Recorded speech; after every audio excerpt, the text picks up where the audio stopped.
चतुर्दशोऽध्यायः श्रीभगवानुवाच परं भूयः प्रवक्ष्यामि ज्ञानानां ज्ञानमुत्तमं यज्ञात्वा मुनयः सर्वे परां सिद्धिवितो गताः इदं ज्ञानमुपाश्रित्य मम साधर्म्यमागताः सर्गेऽपि नोपजायन्ते प्रलये न व्यतञ्चि च मम योनिर्महद्ब्रह्म तस्मिन् गर्भं ददाम्यहं सम्भवः सर्वभूतानां ततो भवति भारत सर्वयोनिषु कौन्तेय मूर्तयः सम्भवन्ति याः तासा ब्रह्ममहद्योनिः अहं बीजप्रदः सत्वं सुखे सञ्जयति गुणा प्रकृतिसम्भवाः निमत्नन्ति महाबाहु देहि देहि नमव्ययं तत्र सत्वं निर्मलत्वं प्रकाशकमनामयं सुखसङ्गेन बध्नाति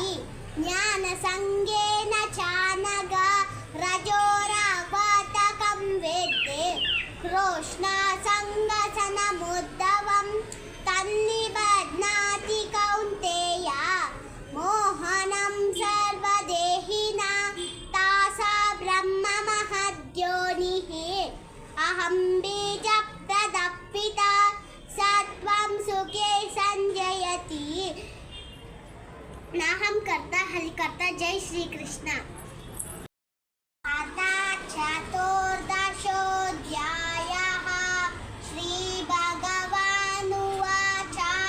परं भूयः प्रवक्ष्यामि ज्ञानानां ज्ञानमुत्तमं यज्ञात्वा मुनयः सर्वे परां सिद्धिवितो गताः इदं ज्ञानमुपाश्रित्य मम साधर्म्यमागताः